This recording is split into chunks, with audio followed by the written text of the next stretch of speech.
on a supervised visitation for a court-ordered visit, and something really weird has happened. The kids went into the house, and the parent, the biological parent, whose name is Josh Powell, will not let me in the door. What should I do? What's the address? It's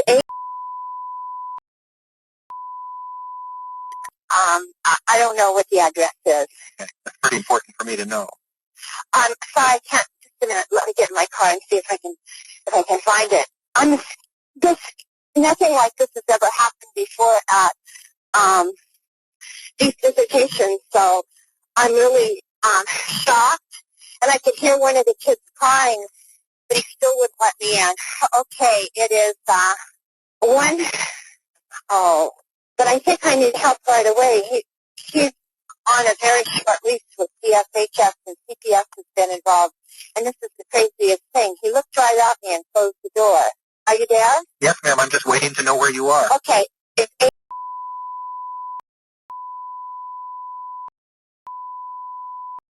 and I'd like to pull out of the driveway because I smell gasoline and he won't let me in.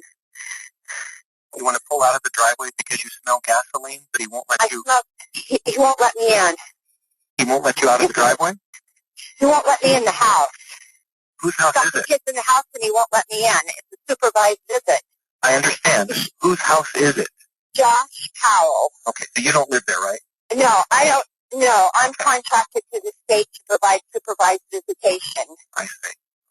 Okay. And who is there to exercise their visitation? I am.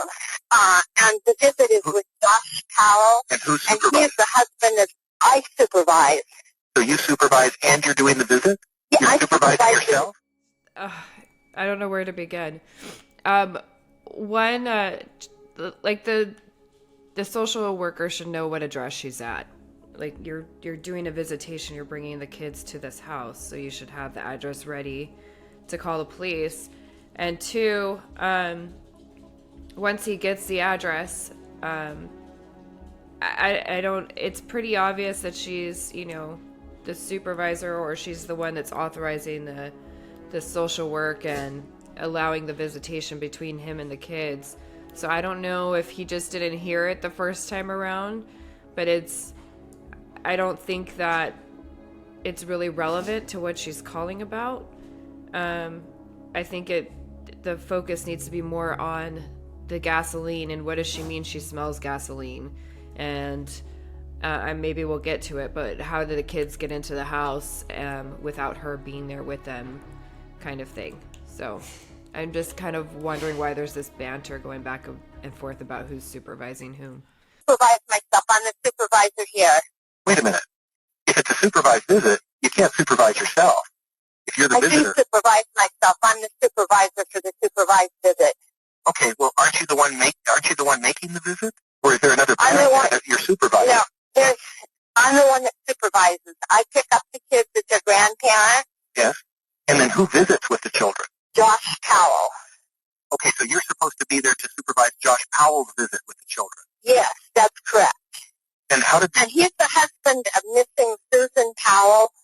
This is a high-profile case. How did he gain access to the children before you got there? I was one step in back of them.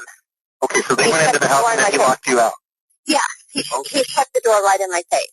Now, your last name?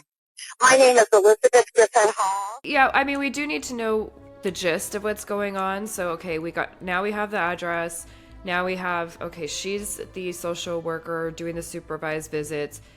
We got his name, Josh Powell. There's kids, we don't know how many yet, that were let in, and he locked them out. She did mention she smelled gasoline, and she mentioned that, I think she said it's a high-profile case that the wife was missing. So all of that is relevant, and yeah, he is going to have to ask the caller's name. That's just a part of our job and what we do. We have to know who we're speaking to. So that's all of it is relevant. I think just the initial, I guess he just didn't understand initially what was going on or why she was there.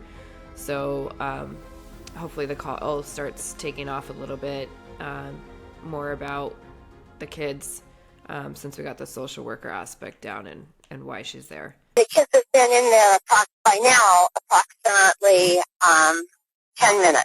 And he knows this is a supervised visit. 2, Braden 5, and Charlie is 7. And the dad's last name? Powell, Powell. His first name? His first name is Josh. Black, white, Asian, Hispanic, Native? He's white. Date of birth? I don't know. He's about 39. How tall? 5'10", 150 pounds. Did you notice what he was wearing? No, I didn't notice what he was wearing.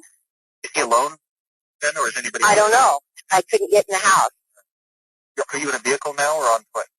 I'm in a vehicle. I'm in a Prius, a 2010 Prius. What color With is the doors locked. But he hasn't opened the door. I rang the doorbell and everything.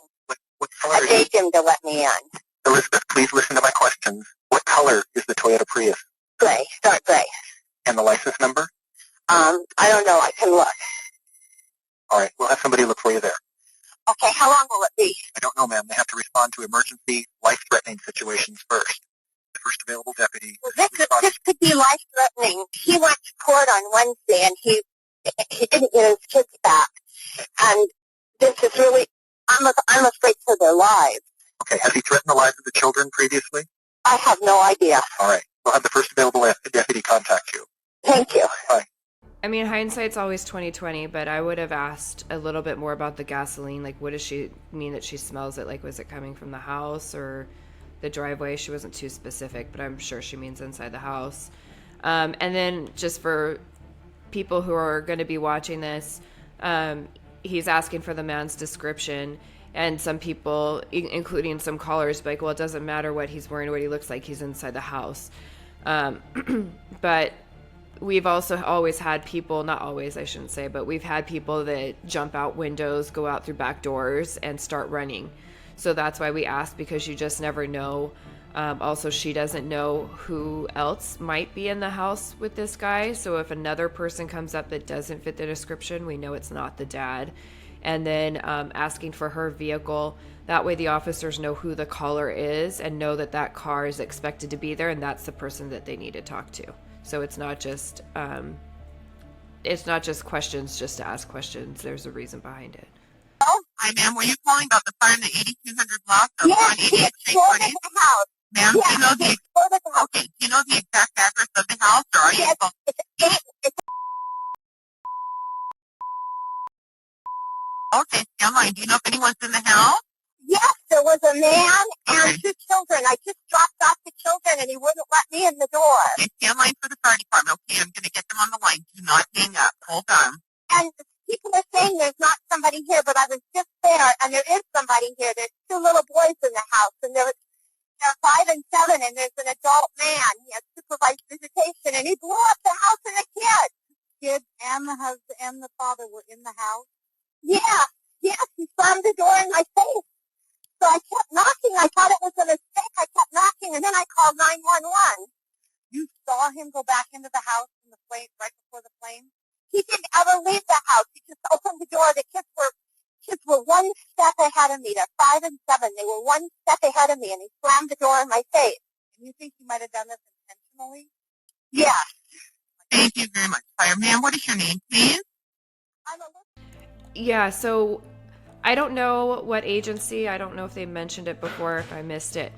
But some agencies are larger than others, and so she's calling back again now that the house exploded, or the dispatcher's calling her and getting more information. And then she's saying, okay, I'm transferring to fire. So now she's getting transferred to, this will be the 3rd person that she's talked to about this incident. So I'm sure she's getting a little bit frustrated, but it's 3 different people that she's repeating her story to. And so that's what's happening. So not every agency does police and fire and medical. Some do all of them, some don't. Some transfer out to different fire stations.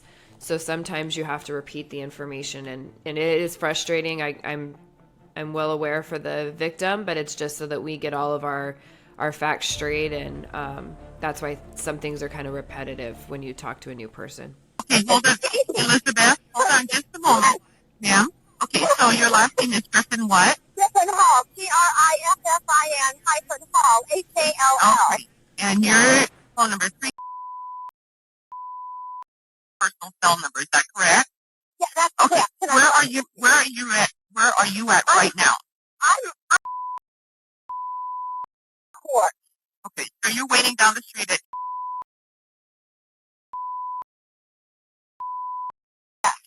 Okay, and are you in your car? I was in my car. I'm standing outside it right now. Okay, is that your home? Is that your home address? No, that's not my home address. I was the supervisor visitation coordinator. I picked the children up from the yard. What is this person's name? His name is Josh Powell. Just a minute, the sheriff's here. Let me Okay, tell him to go ahead and talk in the house. Go ahead and talk to the officer. So in progress calls, we always want to stay on the phone with them until the officers get there. We don't want to lose that point of contact and that communication, and it's always important because things can constantly change. Like who knows if somebody might have been in the backyard and they survived and they started coming out, or maybe the explosion didn't kill them. You just never know what else could happen with this call or with any other calls. So yeah, you always want to keep that point of contact with them until the officers get there before you disconnect. Yeah, I wish it was a different outcome, but it looks like even if the officers were dispatched right away, that it still would have had the same unfortunate outcome because it said moments later.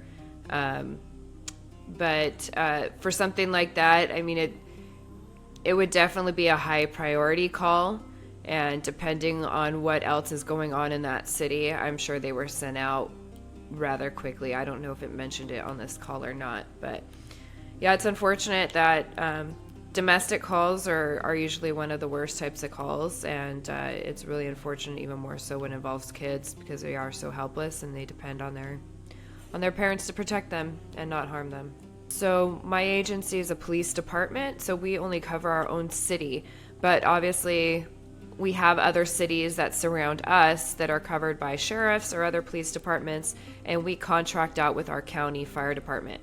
So when something big happens, or it happens along our jurisdiction lines, like the city lines or city borders, we'll call the other agencies and let them know. Sometimes the caller gets bounced around back and forth because they might say, hey, I live in this city, but it's happening in this city. So they might get bounced around back and forth.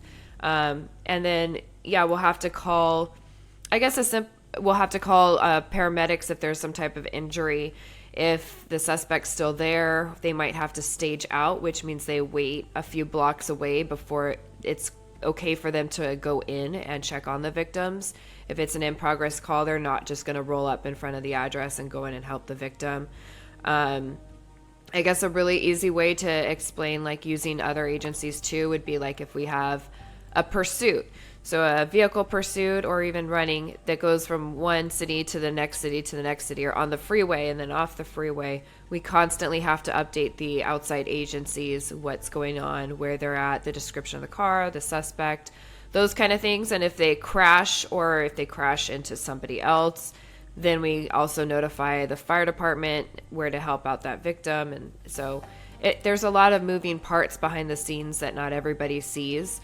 But everybody works together as a team, and luckily there's multiple dispatchers that are helping you make those phone calls so that you can focus on the victim that you have on the phone, and you don't have to put them on hold, which, you know, sometimes does have to happen, but for the most part you try not to put them on hold because you don't want to lose that line of communication.